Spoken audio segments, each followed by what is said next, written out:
गेली 10 वर्ष जेलमध्ये काम करतो, गुन्हेगारांबरोबर काम करतोय, त्यांच्या मुलांसाठी काम करतोय.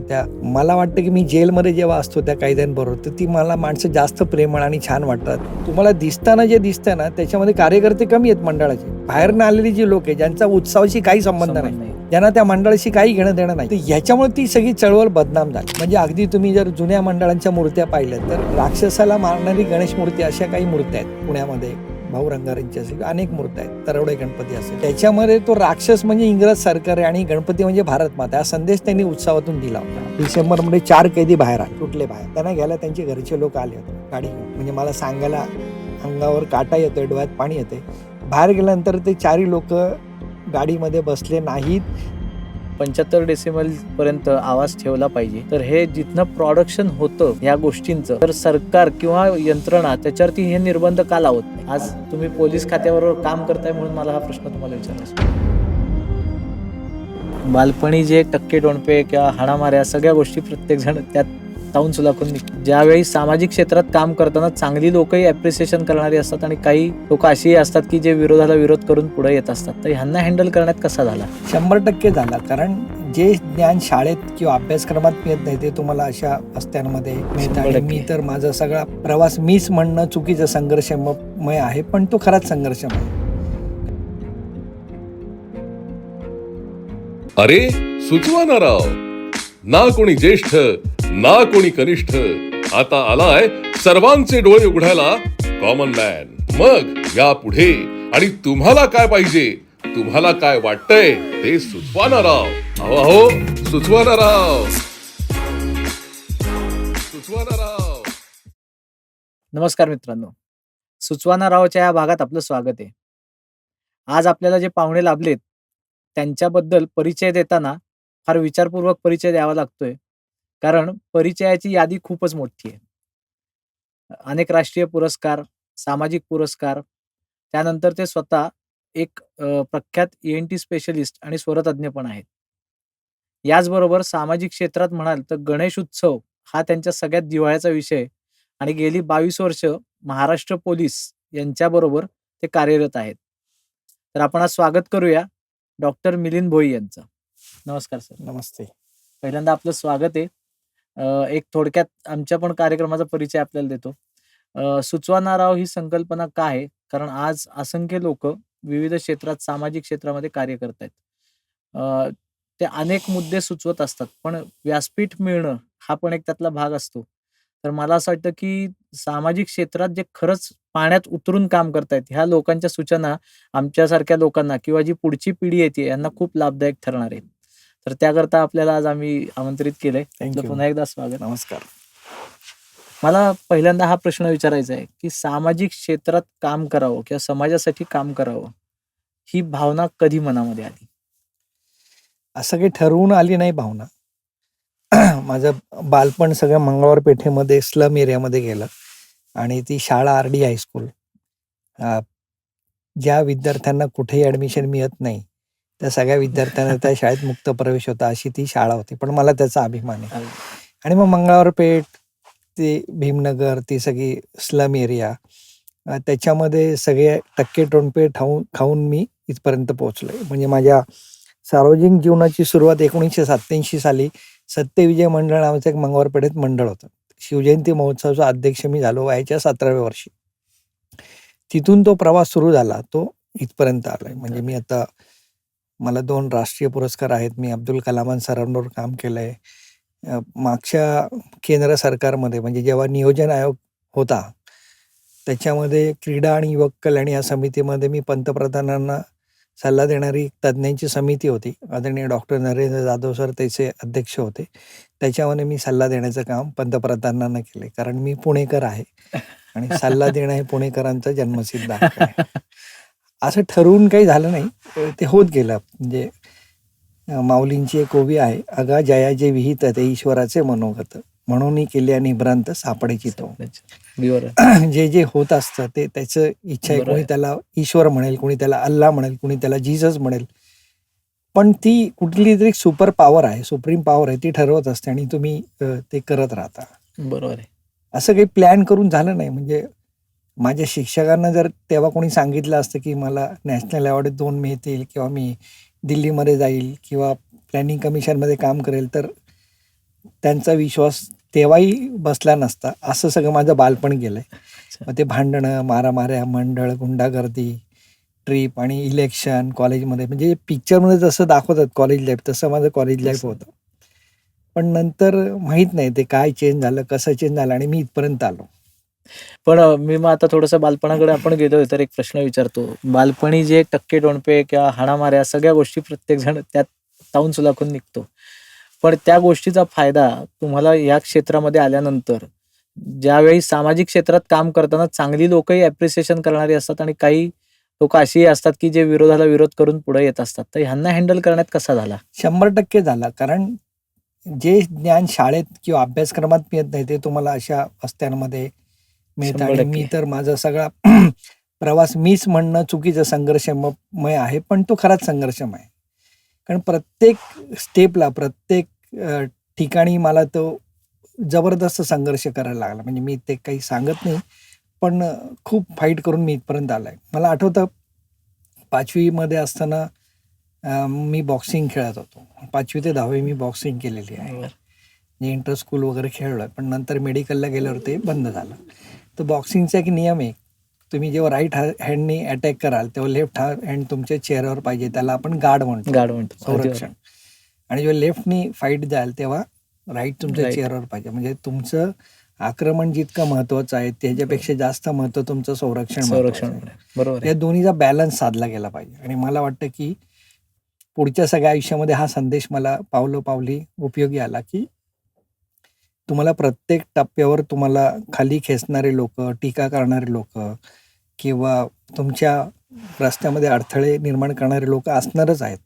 हं. लोकांनी माऊलींना आणि शिवाजी महाराजांना पण त्रास दिला. आपण तर खूप लहान आहोत लहान. त्यांच्यासमोर. खरंय. त्यामुळे आणि तुमच्या रस्त्यात जर अडथळे नसतील तर तुमचा रस्ता चुकतो असं मला वाटतं. अगदी त्या अडथळ्यांवर मात करण्याची जिद्द आणि हिंमत तुम्ही ठेवली पाहिजे. बरोबर. म्हणजे जो माणूस एक्सप्रेस हायवेवर गाडी चालवतो तो चांगला ड्रायव्हर नाही. जो ओबड-धोबड रस्त्यावर हां. चालवतो तो आणि खरा त्याच्यात एक driver. वेगळी मजा आहे. संघर्ष जितना बडा होता है, जीत खरंय. उतनी बडी होती. हे सगळं संघर्षात्मक जीवन किंवा संघर्षात्मक प्रवास जो आहे तो मला त्या शाळेतून, त्या वस्तीतून, आई-वडिलांकडून, मित्रांकडून मिळाला. बरोबर. म्हणजे माझे अगदी अब्दुल कलामांपासून नार्डीकर सर असतील किंवा माशेलकर सर असतील, जाकीर हुसेन असेल, शंकर महादेवन असतील, हरिहरन, प्यारेलालजी, आनंदजी, बाबासाहेब पुरंदरे यांच्यापासून मी ही सगळी प्रेरणा घेतली. त्यांच्यावर खूप वर्ष मला काम करण्याचं भाग्य लाभलं. ते अगदी गल्लीतल्या गुंडापर्यंत सगळे माझा मित्र आहेत अजूनही. म्हणजे माझा कॅनव्हास तेवढा मोठा आहे आणि मी आहे. त्या सगळ्यांशी थेट संवाद साधू शकतो. एक व्हरायटी. आणि तुम्हाला सांगू का, माणूस बरा आणि वाईट असं नसतं, आपण त्याच्यावर शिक्का मारून टाकतो. खरंय. त्या माणसातलं त्या वेळेसचं जे बिहेवियर हे आपण लक्षात घेतलं पाहिजे. त्याच्याकडे या माणूस म्हणून तुम्ही बघितलं की तुम्हाला कळेल की तो काय आहे. अगदी आपण बरोबर. एक त्याच्यावर स्टॅम्प मारून टाकतो. मी गेली 10 वर्ष जेलमध्ये काम करतोय. गुन्हेगारांबरोबर काम करतोय, त्यांच्या मुलांसाठी काम करतोय. त्या गुन्हेगारांनी बाहेर आल्यानंतर चांगलं काम करावं म्हणून त्यांना रोजगार द्यायचा प्रयत्न करतोय. बरोबर. मला वाटतं की मी जेलमध्ये जेव्हा असतो त्या कैद्यांबरोबर, तर ती मला माणसं जास्त प्रेमळ आणि छान वाटतात ॲज कम्पेअर टू आउटसाइडर्स. खरंय. ती प्रामाणिक आहेत म्हणून त्यांना शिक्षा लागली आणि ते आतमध्ये आहेत. आतमध्ये. जे प्रामाणिक नाही आहेत, ज्यांनी सगळ्या गोष्टी मॅनेज केल्या ते बाहेर आहेत. त्यामुळे बाहेर खरे गुन्हेगार आहेत आत आतल्यापेक्षा. म्हणजे मी खरं त्या जेलच्या सगळ्या आयुष्यावर, सगळ्या कामावर एक पुस्तक लिहायचा आता विचार करतोय. इतकी सगळी व्हरायटी तिथे आहे, पण ती माणसं चांगली आहेत बाहेरच्यांपेक्षा असं मला वाटतं. त्यामुळे हे सगळं करत असताना उजवा आणि डावा असं काय नाहीये, सगळं सारखंच असतं. सारखंच आहे. ह्यात तुम्ही एक खूप सुरेख मुद्दा जो बोललात, त्या मुद्द्यालाच अनुसरून मी आता एक प्रश्न विचारतो, की जसं म्हटलात आपण, की त्या माणसाची परिस्थिती त्यावेळची असते म्हणून त्याची कृती ती होती. त्यात चांगलं वाईट दोन्ही भाग असतात. तसं आत्ताचे जे गणेश उत्सव मंडळ आहेत, तर याच्यामध्ये अनेकदा गणेश उत्सवांबद्दल पहिल्यांदा निगेटिव्ह, नकारात्मकच बोलणारी आपली लोकं बरीच सापडतात. तर ह्यातल्या चांगल्या बाजू काय आहेत, ह्या ऐकायला आम्हाला जास्त आवडतील. याच्यामध्ये 2 मुद्दे आहेत. एक तर गणेशोत्सवावर टीका करणारी मंडळी, आपण त्यांची पण बाजू समजून घेतली समजून पाहिजे. घ्या. अगदी बरोबर आहे. आणि गणेशोत्सवामध्ये सहभागी होणारी मंडळी, टीका करणारी मंडळी जी आहे ती का टीका करतात, त्यांनी कुठल्या प्रकारची टीका केली, त्यांना काय अनुभव आलेत, हं. ते का इथपर्यंत पोहोचलेत याचं पण थोडं आत्मभान, आत्मपरीक्षण कार्यकर्त्यांनी आणि या शहरातील धुरीणांनी करणं गरजेचं आहे. हम्म, हम्म. आणि मग ते जे टीका करतायत त्याच्यातलं बरोबर आहे का, चूक आहे का, किंवा त्यांना जो काही अनुभव आलाय त्याच्यामध्ये आपण काही बदल घडवू शकतो का, याचा विचार आज कार्यकर्त्यांनी आणि सगळ्या मंडळांनी करणं गरजेचं आहे. ही एक बाजू झाली. बरोबर. दुसऱ्यांदा मी म्हणेल की जे टीका करतायत त्यांनी सुद्धा शेवटी प्रत्येक नाण्याला दोन बाजू असतात आणि जे समाजामध्ये चांगलं आणि वाईट आहे ते तुम्हाला कार्यकर्त्यांमध्ये दिसणार आहे. कारण गणेशोत्सव मंडळाचा कार्यकर्ता हा कुठल्या परग्रहावरून आलेला नाही, तो तुमच्या समाजातलाच आहे. अगदी बरोबर. म्हणजे अगदी पोलीस खातं घ्या किंवा शिक्षण खातं घ्या किंवा महसूल खातं घ्या, त्याच्यामध्ये चांगले जसे अधिकारी आहेत तसे वाईट पण अधिकारी आहेत. तर सगळीकडे तुम्हाला छान छानच दिसणारे असं होणार असं काही नाहीये. नाही. कारण बरोबर आहे. समाजामध्ये जे चांगल्या आणि वाईट गोष्टी आहेत त्या सर्व क्षेत्रात तुम्हाला दिसतात. म्हणजे कलाकार असतील अगदी त्याच्यामध्ये बरोबर आहे. अगदी.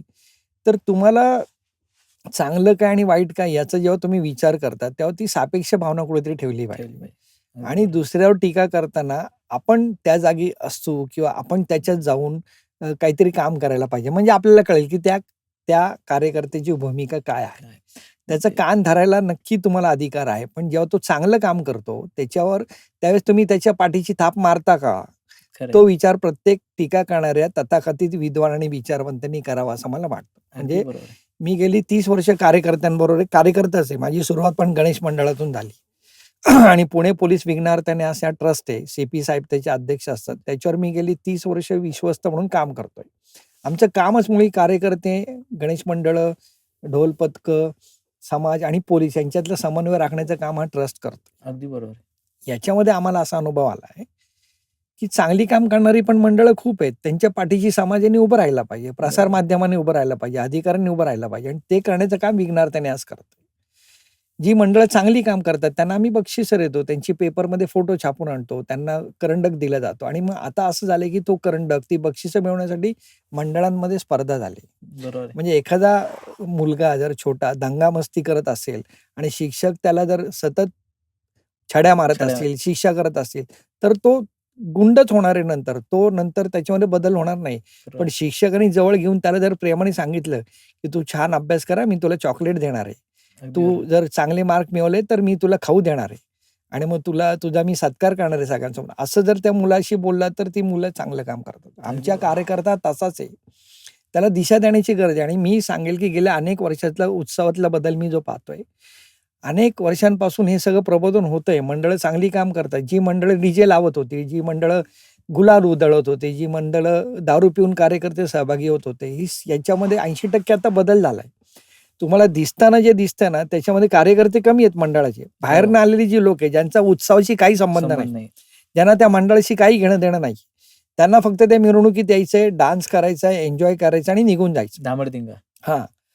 तर ह्याच्यामुळे ती सगळी चळवळ बदनाम झाली. खरंय. म्हणजे लोकमान्यांनी किंवा भाऊ रंगारी असतील, विंचुरकर असतील, हो. खाजगीवाले असतील, यांनी घरातला गणपती रस्त्यावर आणला. त्यावेळेस लोकशिक्षण आणि लोकसहभाग हा महत्त्वाचा होता. कारण आपल्याला इंग्रजांशी लढायचं होतं.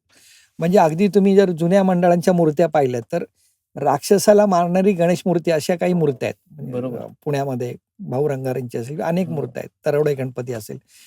त्याच्यामध्ये तो राक्षस म्हणजे इंग्रज सरकार आहे आणि गणपती म्हणजे भारत माता हा संदेश त्यांनी उत्सवातून दिला होता. अगदी बरोबर.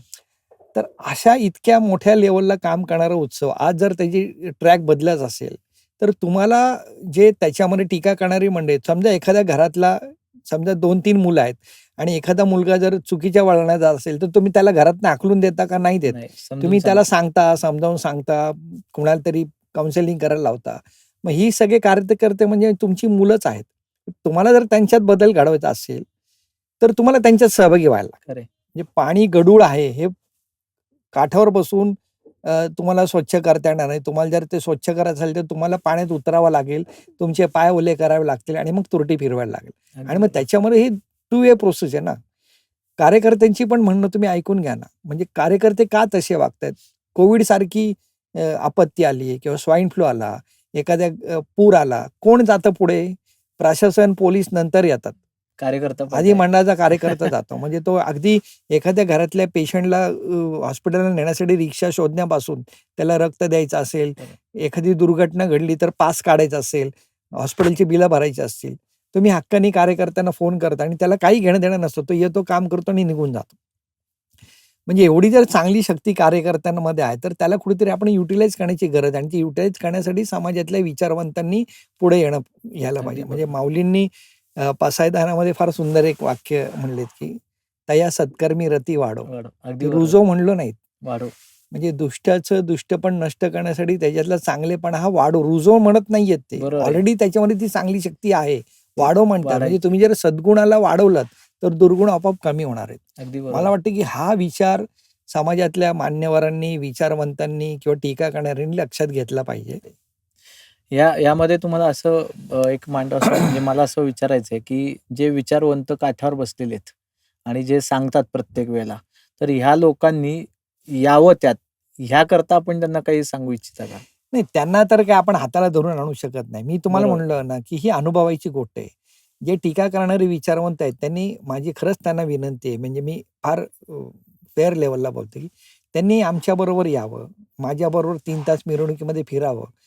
ते रांगोळी काढणारे तरुण मुलं-मुली असतील, ते ढोल वाजवणारे तरुण मुलं-मुली असतील, ते देखावे सादर करणारे बालकलाकार असतील, जिवंत देखावे सादर करणारे कलाकार असतील, ते ट्रॅक्टर बरोबर. चालवणारे ड्रायव्हर्स असतील किंवा धुंद होऊन भावगीतांमध्ये नाचणारे आमचे कार्यकर्ते असतील. ते बघितल्यानंतर त्याच्यामध्ये आपोआप तो बदल होणार आहे. म्हणजे तुम्ही त्याच्यावर टीका करू नका असं मी म्हणणार नाही. जरूर करा.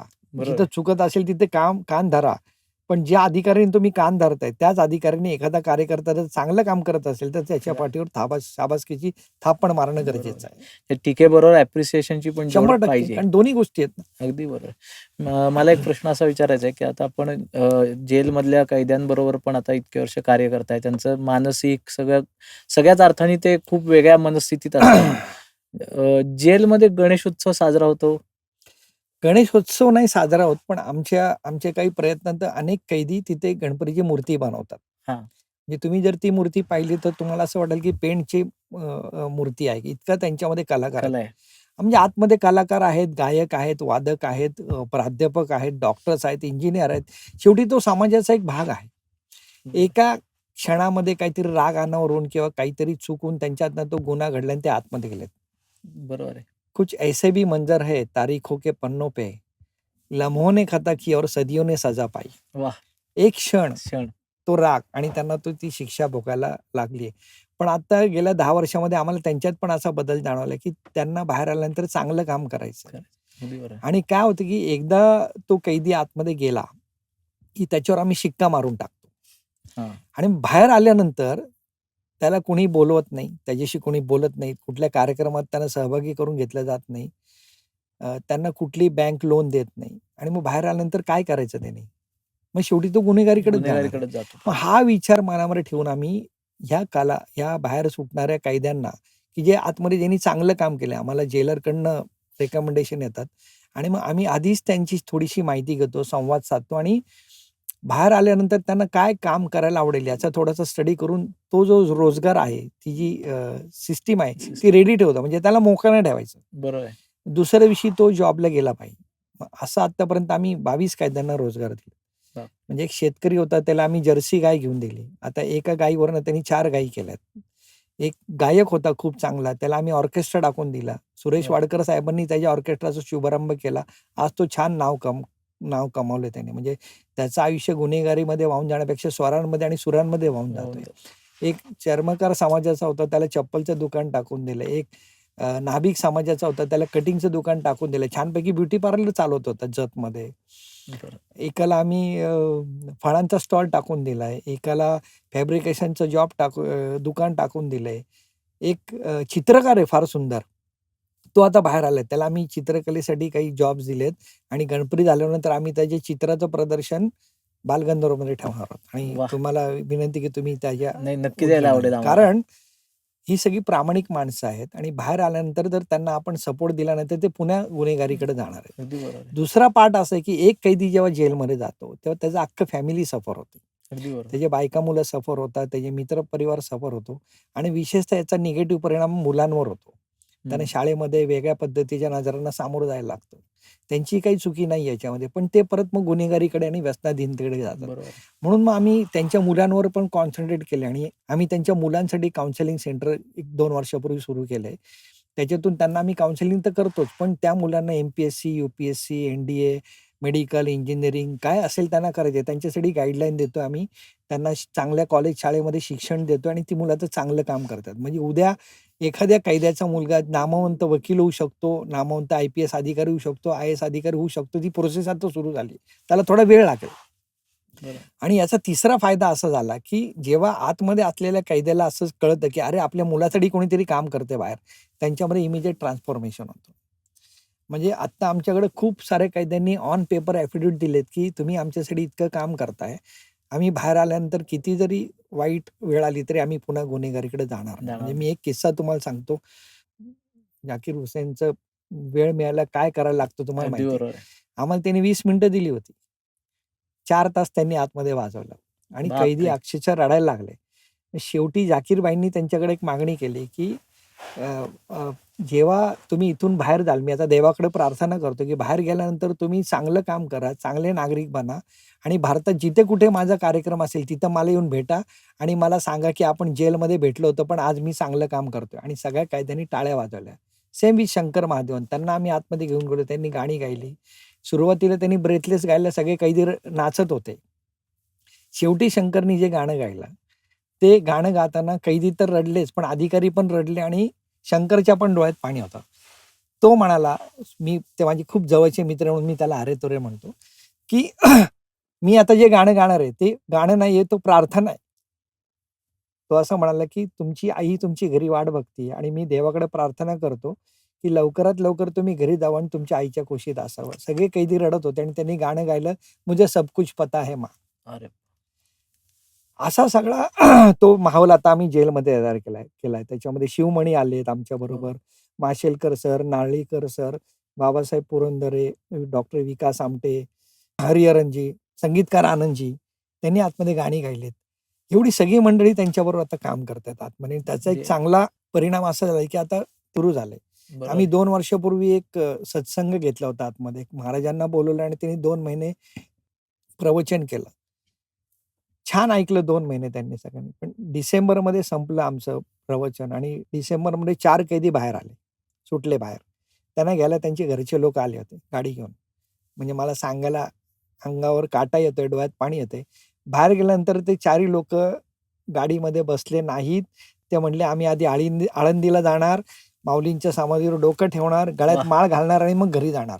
किती मोठी गोष्ट. आणि गँगस्टर होते, परिवर्तन फार आहे. मोठे, म्हणजे नामवंत गुंड होते, ज्यांच्या नावाने सुद्धा सगळे घाबरायचे. घाबरायचे. अशा गुंडांकडनं असं जर परिवर्तन आपल्याला बघायला मिळालं, तर शेवटी तुम्हाला सांगू का, माणूस हा बेसिकली चांगला असतो. परिस्थिती, सर्कल, त्यावेळेचं वातावरण याच्यामुळे खरं आहे. तो बिघडतो किंवा त्याच्यावरती वेळ येते. पण तुम्ही जर त्याला सतत टॉर्चर करत राहिलात, तर त्याच्यामध्ये तो बदल होत नाही आणि हा बदल करायचा असेल, तर तुम्हाला त्याच्यामध्ये इन्व्हॉल्व व्हायला पाहिजे. खरं आहे. जसं मी म्हणालो, की आम्ही जेलमध्ये गेलो, त्यांच्याबरोबर बसलो, त्यांच्याबरोबर जेवलो, त्यांच्याशी गप्पा मारल्या, त्यांच्या खांद्यावर हात टाकला आणि या सगळ्या सेलिब्रिटींना त्यांच्यामध्ये बसवलं. म्हणून ते चेंज झाले. तसंच मला म्हणायचं, की गणेशोत्सव कार्यकर्ता पण तसाच आहे.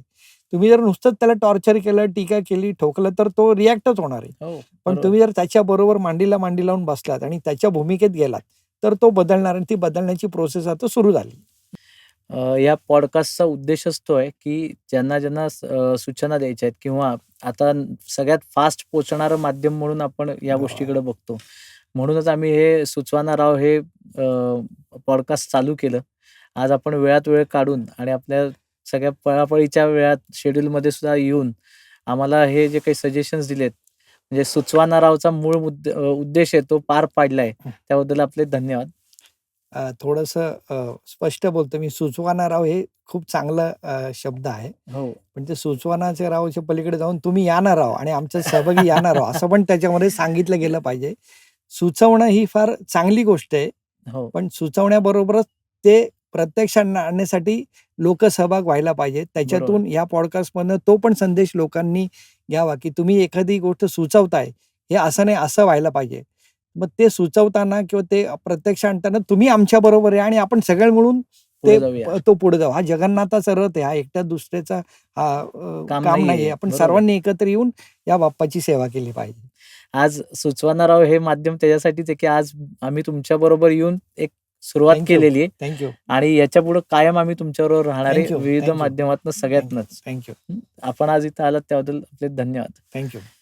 आज आपल्या पॉडकास्टमध्ये डॉक्टर मिलिंद भोई यांनी आपल्याला बराच गायडन्स दिला, त्यांचे अनुभव शेअर केले, आपल्याला काय करायला पाहिजे, कसं जायला पाहिजे याच्याबद्दल मार्गदर्शन केलं.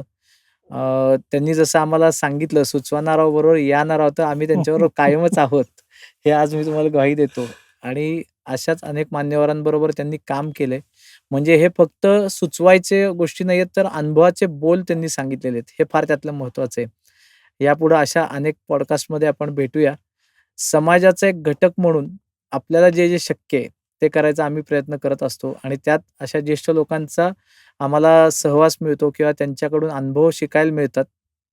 आज परत एकदा आपल्या सगळ्यांचेही आभार. धन्यवाद.